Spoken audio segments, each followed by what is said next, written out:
What? I was trying to figure out if we were in the Bhashya class. No, we are not in the Bhashya class. That's what was going on. I was like, okay, No. classes.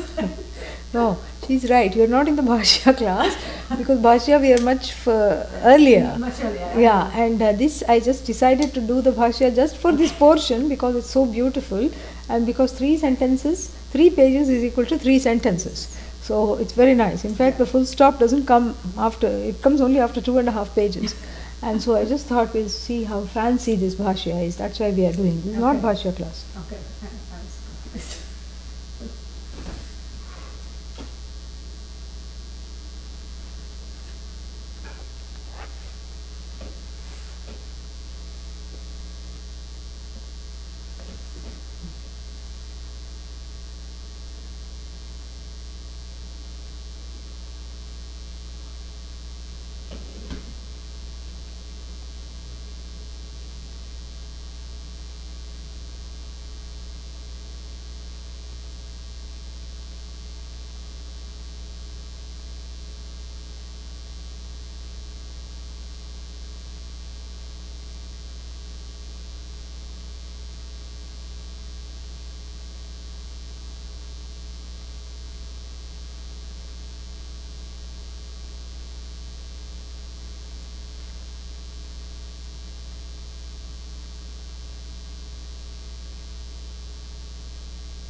Om Sahana Bhavatu Sahana Bhunaktu Saha Viryam Karavavahai Tejasvinnavadhitamastu ma vidvishabhai. Om Shanti Shanti Shanti. Om Namo Bhagavate Vaivasvataya Mrityave Brahma Vidyacharyaya Nachiketase cha.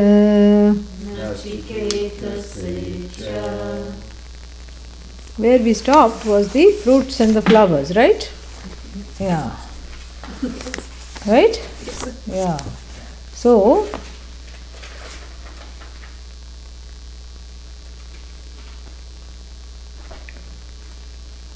and then this Nissara, this completely without essence, this tree is the Sara, is the essence of samsara. So the essence of samsara is Nissara. So in between these fruits, we also saw that Buddhi, Indriya, Vishaya, Pravalankuraha, the sprouts are all the sense objects.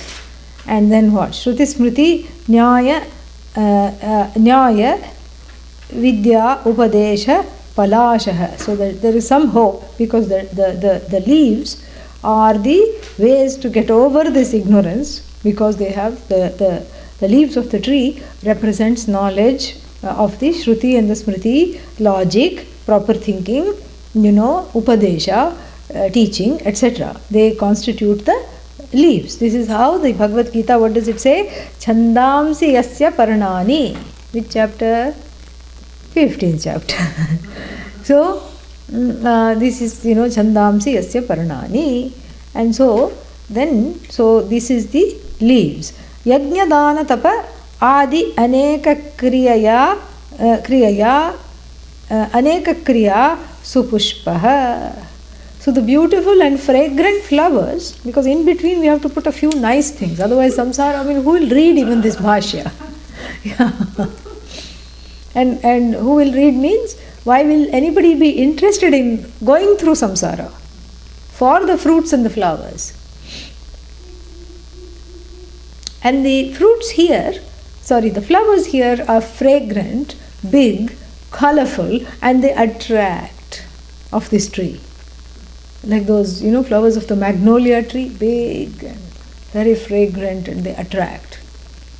And where I stopped last time was saying that it was not those new hybrid magnolias, no leaves, only flowers, everything blooms. No, it's the old ancient magnolias, fully leaves, and once in a while the flower comes. And that is how this yajna, dana, tapa, adi, kriya, these good karmas that people are doing. They are doing yajnas, they are doing dhanam. Dhanam means giving things to people, reaching out actions, compassionate actions. Tapa, meditation, all this they are doing. And then what are they? These are the fragrant flowers. As soon as you see these actions, you feel like being near them. You feel like picking it and taking it home. You feel like picking it and taking it home means you feel like exemplifying those works on your own.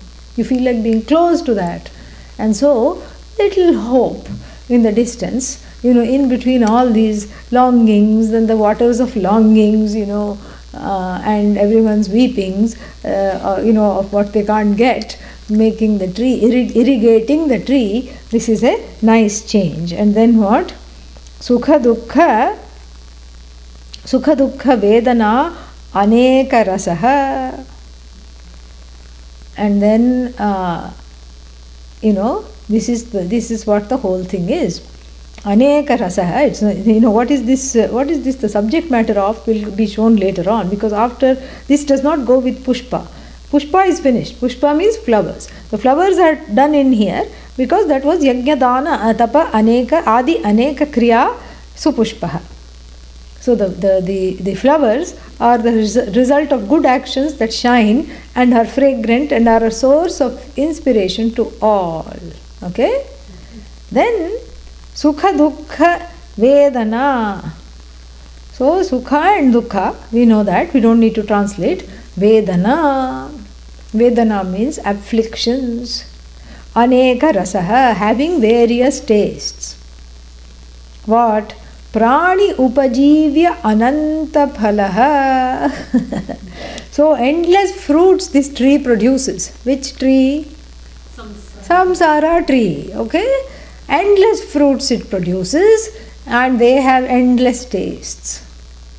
Happy fruits, sad fruits, painful fruits, afflicted fruits, why me fruits, I want fruits, no more fruits.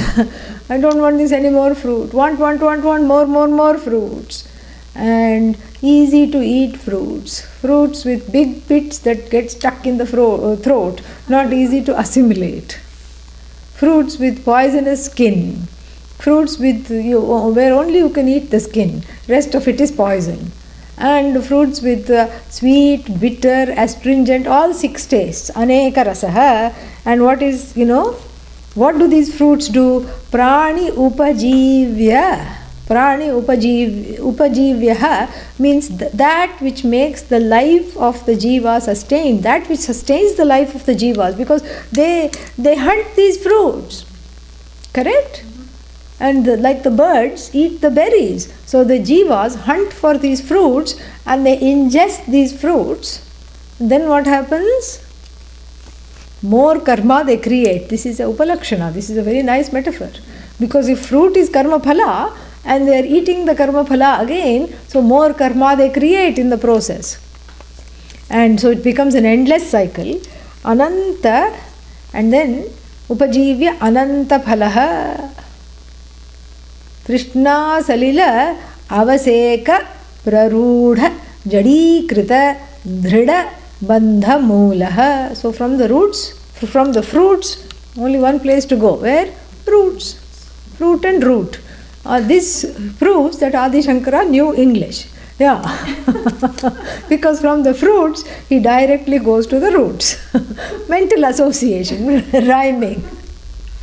They say there is no rhyme or reason, there is rhyme here. And that rhyme becomes the reason. Because otherwise, why will he go from fruits to roots? I always say that this is the pramana, this is the proof that he knew English. So he goes from phala, and the word phala also, it derives from phalgutaya liyate. Liyate. Liyate means rots. That which rots is called fruit.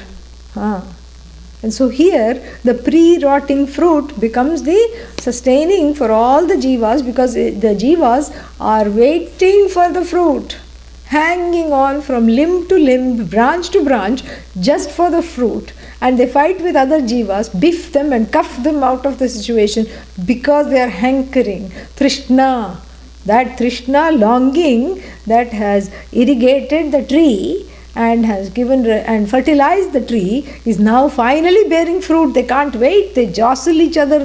One of them plucks the other competitor and throws them off the tree and then gets at the fruit. And for that action, the haste and the desire to get to the fruit, more adharma, and that the chase of the fruit becomes more karma, and then that creates more longing for more fruits, and that which rots is equal to fruit. So it's a rotten existence, because one is always after rotten things, and nothing good is coming out of this. Very sad situation. And then what? Now we go to the roots. So that was if that is the fruit, then some more Trishna salila, avaseka, sprinkled by the longing waters. Prarudha means that which has gained strength. Jadikrita means firmly established, firmly bound. Baddhamulaha, the root is firmly established and is complete, and and they have got this tenacious binding quality. Some roots are all twisted, so these kinds of twisted roots. And also here, because it's an Ashwatha tree, it's going to be told, it's a banyan tree, so it has adventitious roots where the leaves become the roots. The leaves and the little twigs coming out of the leaves become the future roots. So the twigs,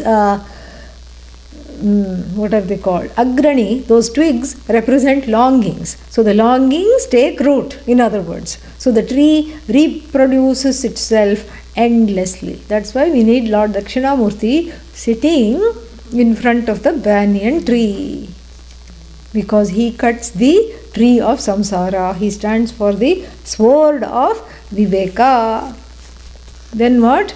Then Mulaha Satyanamadi Saptaloka Brahmadi Bhuta Pakshi Krita Nedaha. So, okay, from the root, now you go back up. He's sending us on a dizzying back and forth, just to show us how crazy this samsara tree is. Neither rhyme nor reason, no logic. And from the root, you go to the top, and then you say, look at this height. He's going to talk of the height soon. Wow! And then what else is there in the tree? Nests. Cheep, cheep, cheep, cheep, cheep, cheep. All the baby birds are, cheeping, chirping. And then the parents are feeding them. Each nest is its own samsara within samsara.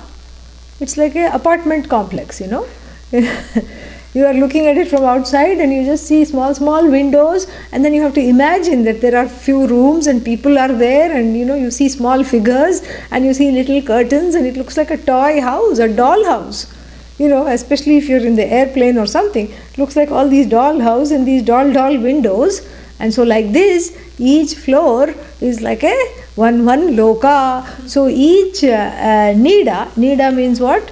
The nest. Nida means nest. So each nest is one loka, where everybody craves to go and nest.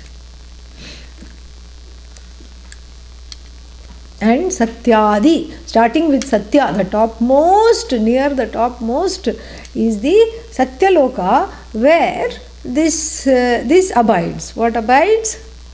The Brahmaloka abides. You can imagine Lord Brahmaji as a big bird.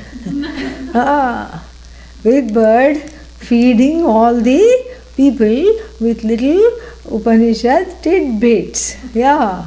And all of them are hungry. Cheep, cheep, cheep. Here you go, Tattvamasi. Here you go, Prajnanam Brahma, Ayam Atma Brahma. Aham Brahmasmi, all the Mahavakyas in the form of little live worms are being put, because live, the teaching is live. Yeah, they are alive. So Brahmaji is a big, proud, motherly bird that's taking care of all these, its little samsara of all this, jignasus who didn't get it in their own loka. That's why they are here in the first place. And instead they did lot of tapas, yajna and dhanam, but did not pursue Vedanta seriously. So that's why they have come here, and they are on cloud 9, which is the first nest on top of the tree. And then Mahaha, Janaha, all these things come down, down, down. And then what? Atala, Vitala, all those are nests. So it's a tree with 14 nests. And all of the people here, all of us discussing this bhashya and studying this bhashya are in the 7th nest, right in the middle, in this chaotic tree. And so you can think, okay, and the little baby bird in the nest, meaning baby bird means immature jiva, emotionally unmature jiva, thinks this is the only place. What nest? What other things are there? But actually it's just a little microcosm, it's a small little dot in this whole samsara. But it is not the only thing. And so these are the pakshis. So the pakshis are all these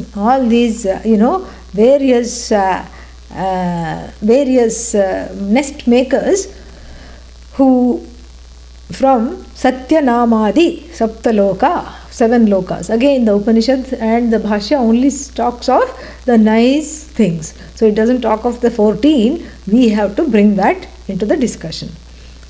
Prani sukha dukha udbhuta harsha shoka jata nritya gita vaditra kshvelita aspotita hasita आकृष्ट रुदित हा हा मुंच मुंच इति इत्यादि अनेक शब्दकृत तुमुलीभूत महारवः. So what is the birds are making noises, right? So what does the crow say? Ka ka ka. What does the nightingale say? Cheep cheep cheep. But instead in the samsara tree they have their own noises. And what do we hear from the noises are coming out of the nests in which all these insecure jivas are nesting, huddled together, afraid to go anywhere. And what are they saying? Prani. So these are the pranis. Prani means various jivas. So sukha dukkha. Sukha dukkha means what? Happiness and sorrow. Udbhuta. Born of happiness and sorrow, the alternating cycles of small happinesses and mostly bad sorrow. Harsha. Harsha means sudden ecstasy. Yeppee, you hear in the tree. And then what? Harsha. And after Harsha what? Immediately Shoka. You hear cries. Shoka jata. And not only that, not only do you hear cries, but the cries take on anguished forms. So Harsha translates into Nritya Gita Vaditra. So Harsha means the happiness, immediately they bring out their instruments. Yeah, Tabhyam, Harsha Shokabhyam, Jatam, Nrityascha Geetam cha, Vadyam cha. So all instruments, song and dance. So when they are happy, these jivas in these 7 lokas or 14 lokas, what happens? They are jumping and screaming for joy. And then some of them brings their guitar and they start to jam a tune. I'm so happy, like that. And then they are playing Vaditra, and then the other one breaks into a song, and the fourth one and the fifth one break into a dance. That's why it's called break dance. And yeah, or the dance in which all the bones break dance. Either way, Sanskrit is very versatile. So then, this is what it is going. Then what? Vrudita, then soon they all start crying, either the same people in the same nests or, simultaneously, as this one in this nest is laughing and dancing, other one is singing, and in the third nest somebody is wailing. Vrudita means wailing. And then with the wailing there is a clapping sound, kshvelita. Aspotita clapping sound. Kshvelita means swaying. You sway. You go like that. You're jamming with a tune. You're just very happy. You're swaying, and some people are going like this. Like when people sing bhajans or participate in bhajans, automatically you go like this. Devi Sureshwari Bhagavati Gange. It happens. It's kind of fun. So here, either one sways in anguish, oh no, or one sways with the music and the dance. So there is swaying, clapping, slapping sounds heard. Biff, out with you. I'm going to put you out of the nest. Where will you go? To the nest below, that's what. And then this keeps repeating itself. Aspotita means anguished cries explode, and clapping sounds are there, swaying is there, and then these various spontaneous expressions of joys and sorrows are there. Joy and sorrow is there. And then what happens? And then Vaditra, Kshvelita, Aspotita, Hasita, ha ha ha, people are laughing as though they are mad. And then Akrushta means afflicted. And then some of them are grabbing each other's hands while playing, others are clapping and dancing, and some of them are screaming.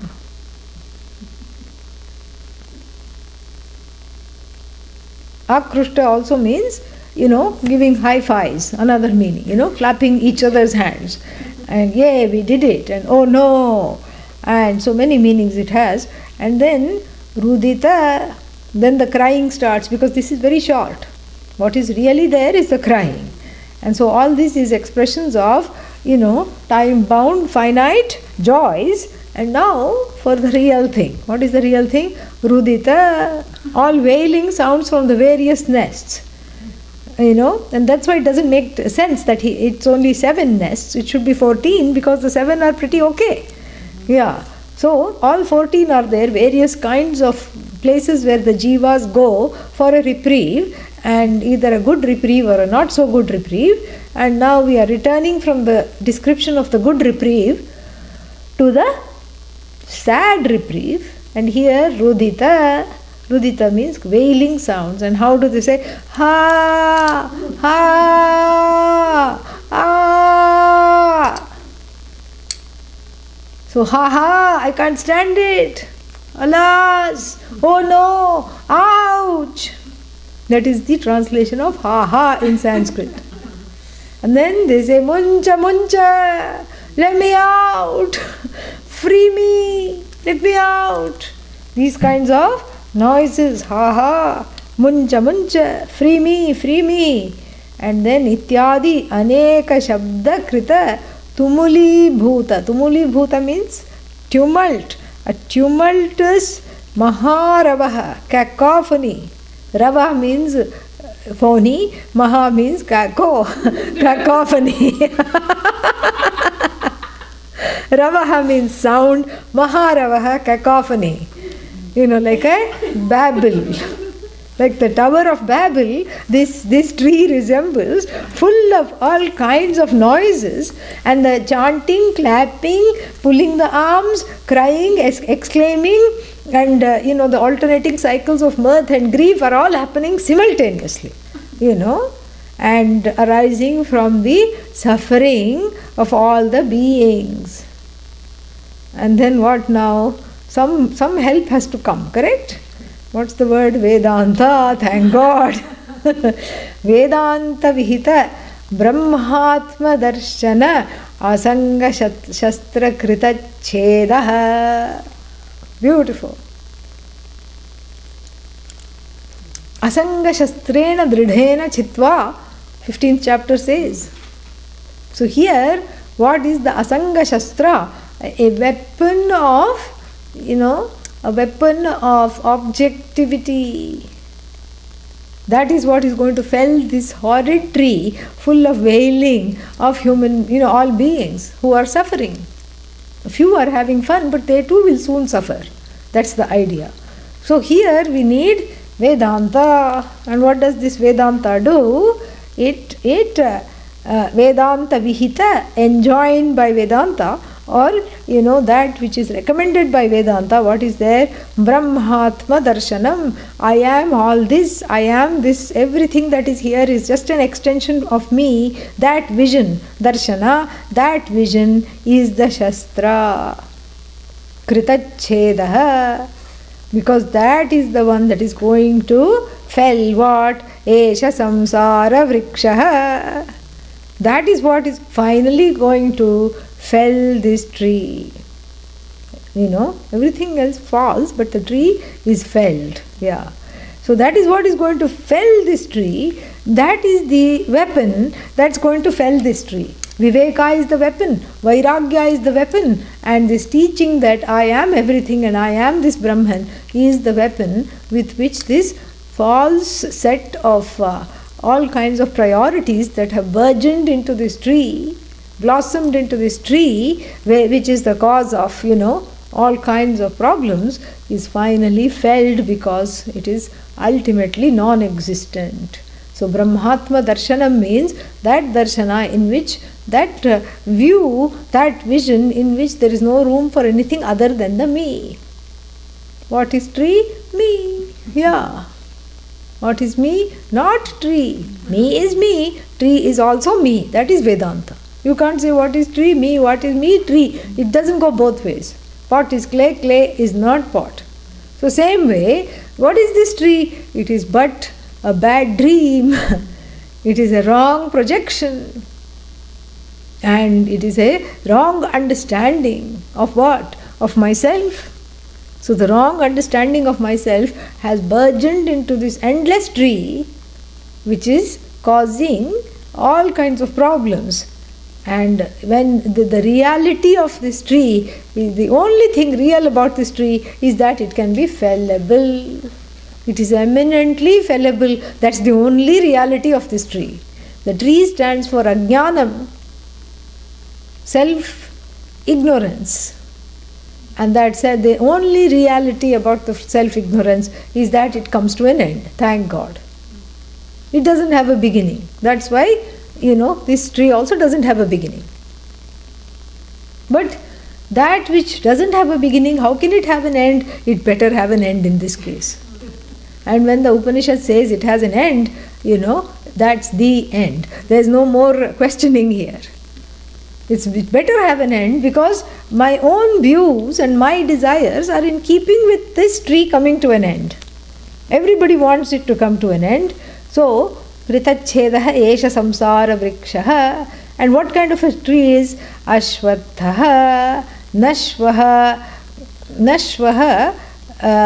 nashvathaha, vat kama karma va atirita va iti irita nitya prachalita swabhavaha. And why is it called Ashvatha? Ashvatha means it is unsteady. Shvaha nathishtati va means tomorrow whether it's going to be there or not, it's a doubt. So it's infinitely finite. It has a kind of an infinite, non-ending, circular, reproducing quality, but all the things that are there, when you take them apart, each one is finite. It itself is finite. What it projects is the finite. And so, Ashwathavat, like even the Ashwatha, Kama Karma, Vata Irita. Irita is this, what is that? It's shaken. Irita, moved, shaken by what? The winds of desires and deeds, actions. It's shaken up because that's why what makes it move. And then Nitya Prachalita Swabhava, always always in a state of a flux. That's why it's called Ashwatha. Swarga Narka Tiryak Pretadibhihi Shakabhihi Avak Shakha Sanatanaha Anaditvat. Anaditvat Chiram Pravrittaha. And so what are the branches? The branches are various fields of existence, such as heaven, Narka, not a very nice place to go, hell, heaven, various kinds of hells, and then what else? Tiryak. These are the various potential for the births. Swarga means you become a celestial. Narka means some kind of a, not a very nice life form in some of these lower lokas. Tiryak, that which grows sideways, animals. So these are the various yonis, birth canals, which are the shakhas. They are avak. Avak means avanchaha shakha yasya avak shakha. Avanch means that which is downward facing, avak. Why is it downward facing? Because that's the whole point of this whole thing. Everything is hanging down. It's a no end, dead end tree. Sanatanaha means infinitely finite. Infinitely finite. And it has beasts, and preta, ghosts, all kinds of things.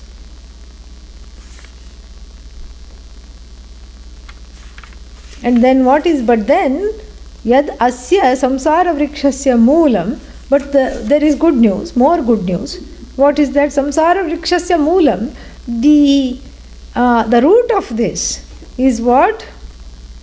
Brahma. The root of samsara is Brahman. The source of samsara is Brahman, because the source of samsara is everything. The source of everything is Brahman. So, the source of samsara is also Brahman. And what is this root? Tadeva shukram shubhram shuddham jyotisham jyotishmat. So, it is the nature of jyotishman, all light. And shukram means clear. Shubhram, free of papa punya. Shuddham, free of hurt and guilt. Free of all kinds of ownership. Free of raga and dvesha. It's pure. And it is therefore what? It is Chaitanyam, Atma Jyotihi. This consciousness which is myself alone, Swabhav, Atma Jyoti Swabhavam. So that Brahman which is manifest as my own light of consciousness, that is Brahman, Sarva Mahatvat. Why is it called Brahman? Because it is bigger than everything else. Sarva Mahatvat. Because it's the greatest of everything. Tadeva Amritam Avinasha Swabhavam Uchyate. This is all the words of the text. Tadeva Shukram Tad Brahma Tadeva Amritam Uchyate. These are all words of the text that are there. So, Avinashi Swabhava, that which is indestructible, therefore it is Kathyate Satyatvat, because it's the only reality. But then what about this tree that we described? This huge tree, hello, it has been felled in front of our very eyes. What is that tree? That tree is mithya. That tree is mithya. Why? It is all dependent on my pen, Adi Shankara says, or my stencil, because these were all stenciled on the etched on the. They didn't have paper in those days. What did they have? Manuscripts in the form of the were written on palm leaves, and so they were etched with the help of a stencil. So here Adi Shankara does a beautiful, about turn. He says that first I enticed you to read this flowery bhashya, where I, excelled in writing this beautifully with zero full stops and as few commas as possible. And I lured you into this world of the tree, correct? And the world of the tree with its joys and sorrows, and with its branches, what it stood for, and the watering and the height and everything, I lured you into this world of the tree, which was really a world of my own words.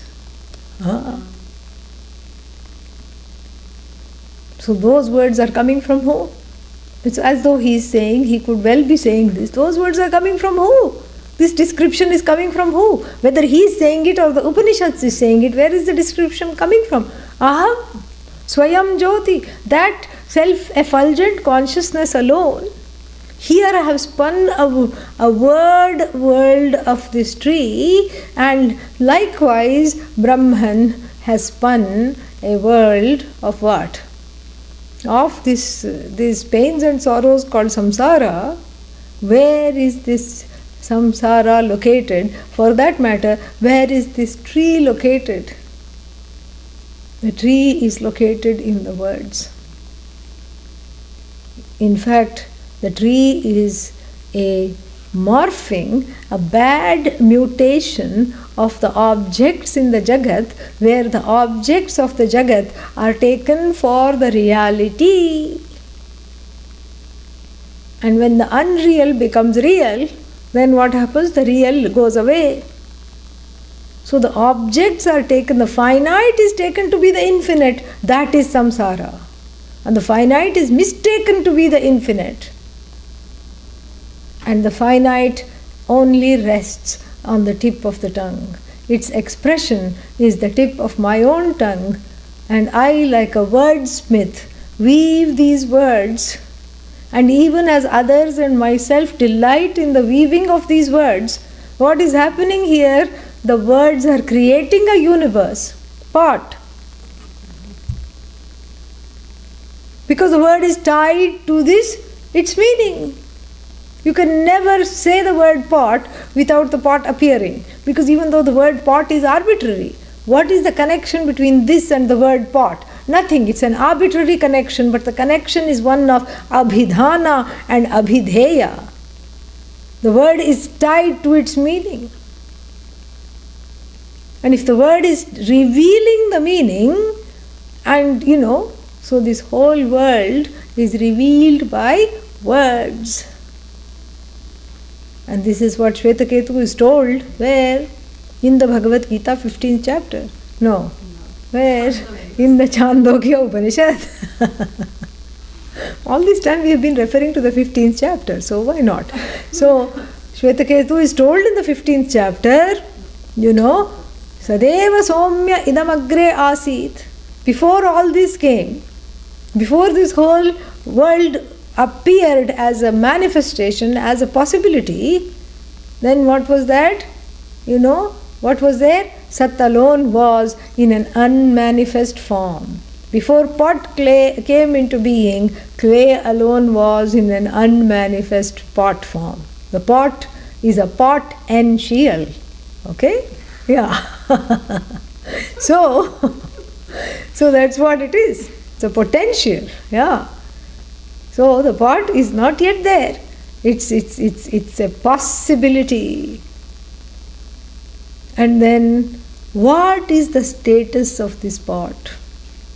It's tied to the word that reveals it. Really, it's a sad little pot which does not come to light except by the power of the words. And so Shvetaketu is told, Vacharambhanam vikaro namadheyam. So the whole world of earthenware is just words, words and more words. Pot, big pot, small pot, lid, figurine, cup, saucer. This is all what it is. It's all dependent on words. Vak arambhanam. That which starts with words, and also vachalambanam, that which is alambana, whose existence, whose dependence is entirely on being cognized by who? The me, that is Shukram Brahma, Shubhram Brahma, Nityam Brahma, Shuddham Brahma, Amritam Brahma. By this which is free of all that finiteness, that which is free of finiteness is free enough to cognize, point, and reveal that which is finite. So when I say pot, the word pot deployed by me, the conscious being, reveals pot. Otherwise, pot is what? Nothing. It cannot even come to light. And so too, the samsara tree is felt by me. It is given an existence by my words, or the words of the Upanishad, or Adi Shankara's words. That's what it is here.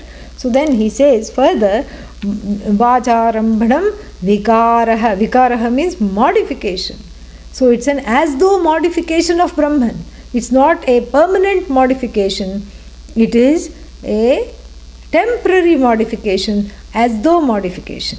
Temporary means from the standpoint of all the things being finite, being temporary.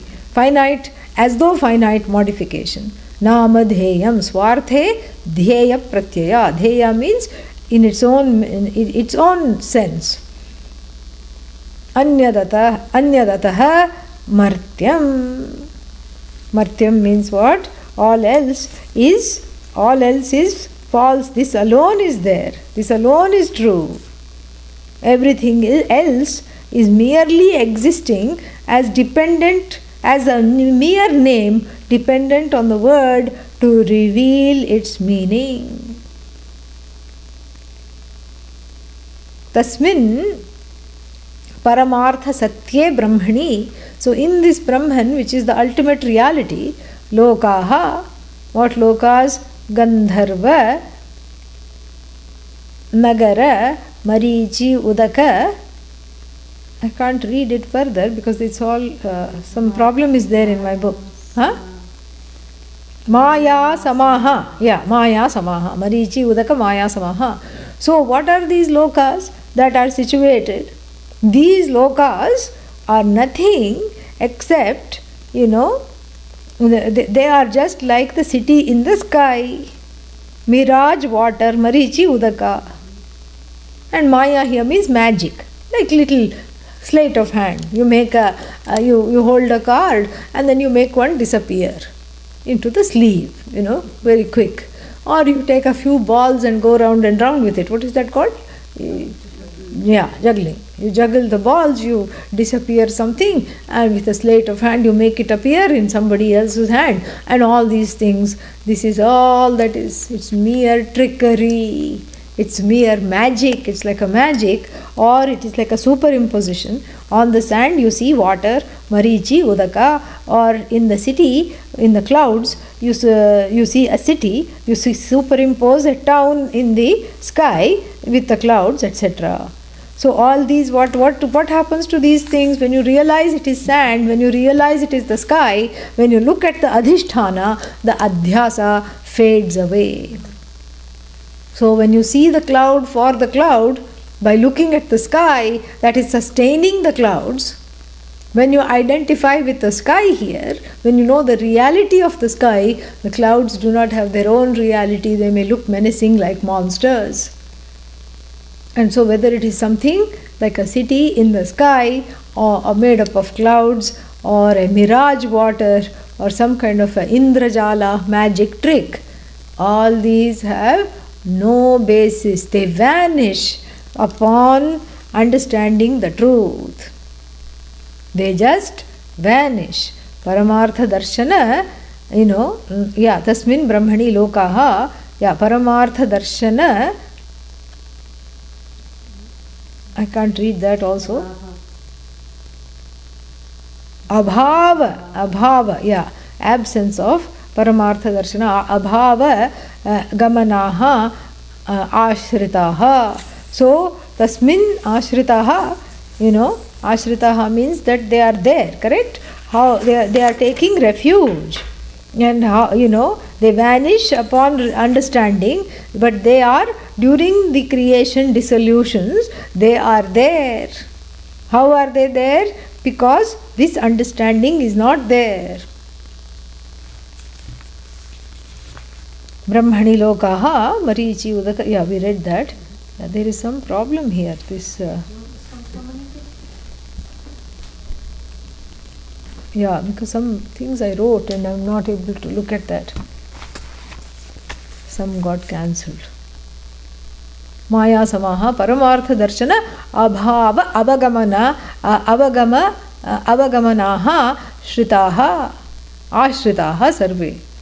So avagamana here, paramartha darshana abhava avagamanaha. So these lokas, these various fields of existence, is that what happens is that as soon as they are cognized as finite from the standpoint of paramartha darshana, then what happens? They disappear. Sarve samastaha utpatti sthiti kaleshu. So when they are there as an extension of Brahman, and they are sustained by that, and then they are resolved back into that, and this is a cognitive transcendence, so to speak. So sarve samastaha utpatti sthiti kaleshu tad brahma, that indeed is Brahma. Brahman na atyeti na ativartate mridadim iva ghatadi karyam kaschana kaschidapi vikaraha etad vaitat. So this is a very nice logic. The logic is that the effect cannot transcend the cause. Meaning the pot cannot really transcend clay. The clay inheres the pot, so the pot as though is bound by the clay, which is its source, which is its cause. However, the cause transcends the effect. That's the idea. Na atyeti kaschana means nothing can transcend Brahman. Brahman transcends everything else. So the immanence and the transcendence are simultaneously pointed out. So it is immanent in the form of this horrid tree of samsara.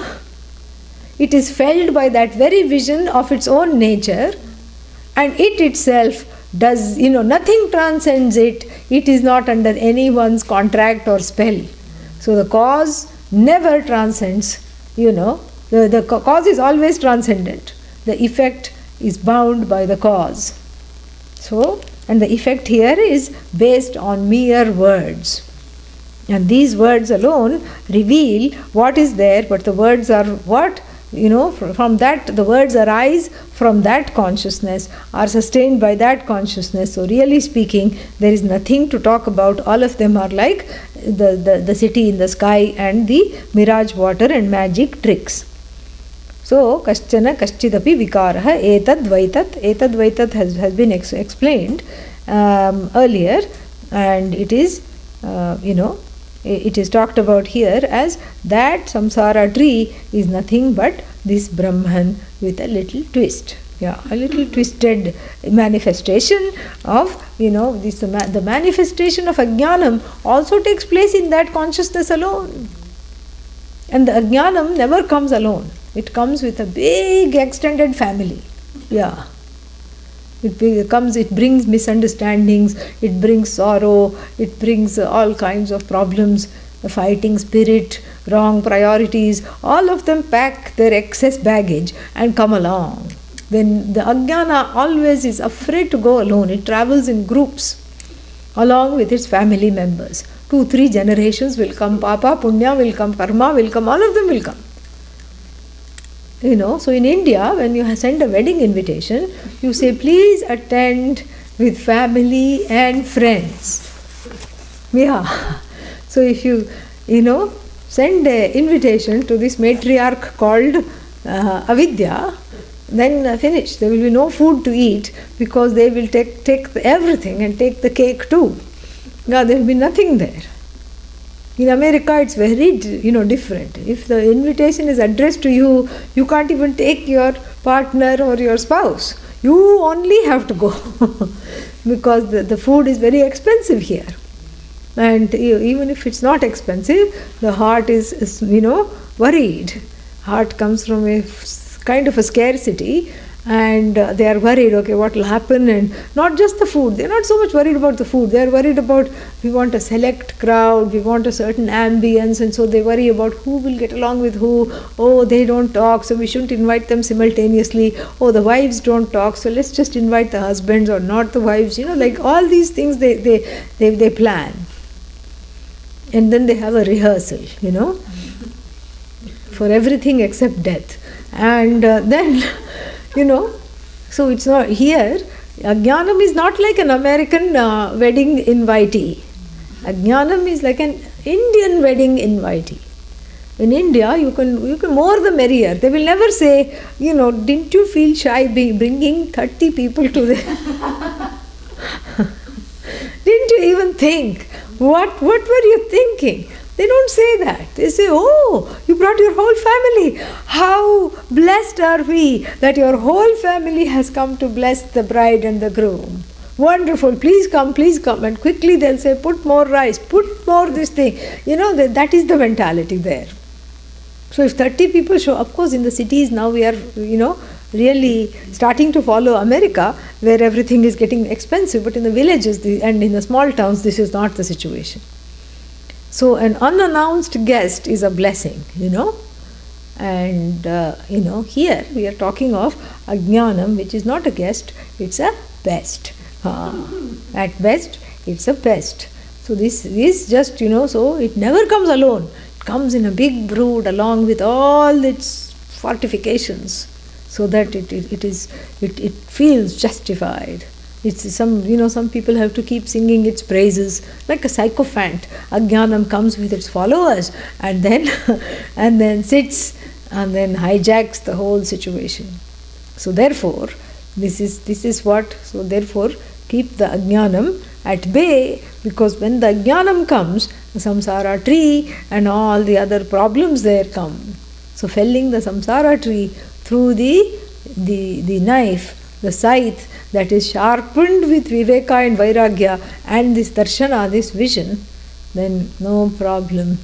The knife cuts the tree like butter. Easy. And this samsara dies an inglorious death because it really didn't have a being of its own to speak of. Om Purnamadah Purnamidam Purnat Purnamudachyate Purnasya Purnamadaya Purnamevavashishyate. Om Shanti Shanti Shanti. Harihi Om Shri Gurubhyo Namaha. Harihi Om. So tomorrow 9:30, which is what? Bodhasara, and then 4 o'clock Shvetashvatara Upanishad.